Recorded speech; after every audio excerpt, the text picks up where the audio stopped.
Game of Go, a complete guide to the ancient board game of Go, includes rules and how to play.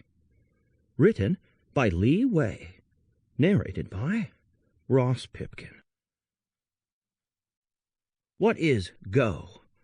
According to Confucius himself, gentlemen should not waste their time on trivial games.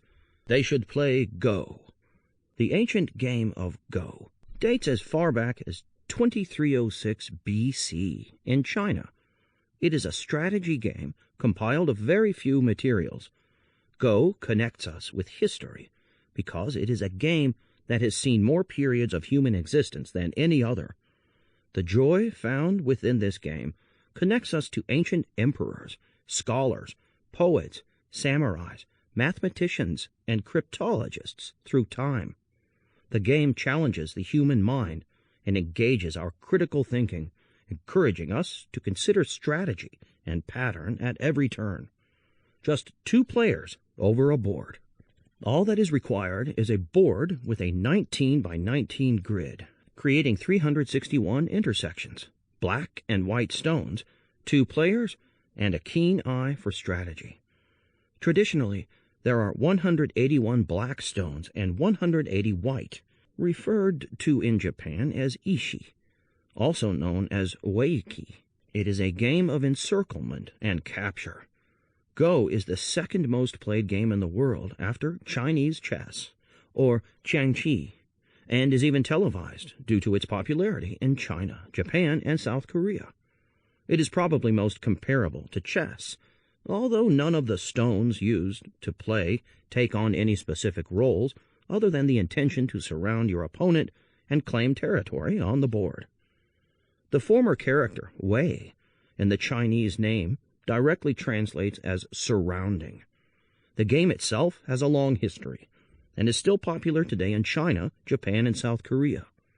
Originally, the game was mostly prevalent amongst upper classes because it was considered to be a game for intellectuals, given the strategy elements of the game. Bearing this in mind, it is still a game of complete subtlety, often compared to life itself, in that everything in life needs room to breathe, and you are unable to succeed or navigate your way when you are being surrounded and suffocated. Though Go has a long history, it is still much loved today. Tournaments take place across the world, and the most successful players, also known as a Go sage, comparable to a chess grandmaster, are able to make up to 7 figures a year from prize money. One such Go sage is South Korean Lee Sedol, who, in his prime, was considered the greatest living Go player. Sendol, or the Strong Stone, as he is nicknamed, has since retired due to the increasing prevalence of AI technology competing against top Go players. The game is notorious for its historically impenetrable ability to rebuff computer opponents.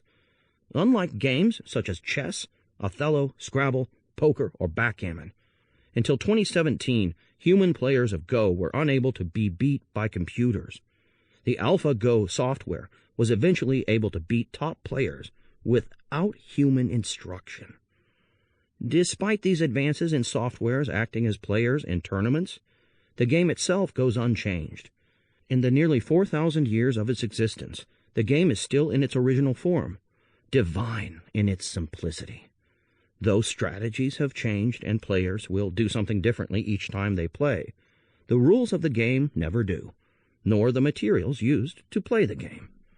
This is not to say that the materials cannot be crafted differently. The equipment still comes in different forms, and some boards have been known to go for approximately $127,000, which is quite an astonishing amount for what is essentially a block of wood with a grid on it. Today, you can find anything from traditional boards with stones to magnetic travel games, and also the increasingly popular online forms of the game in which people are able to compete against each other across the world. The game has been enjoyed by prominent mathematicians and scientists in the East, such as Albert Einstein and John Nash. It was also revered by Alan Turing, a World War II codebreaker, who shared it with his cryptologist colleagues. More prominently now, Bill Gates is known to be Sample complete. Ready to continue?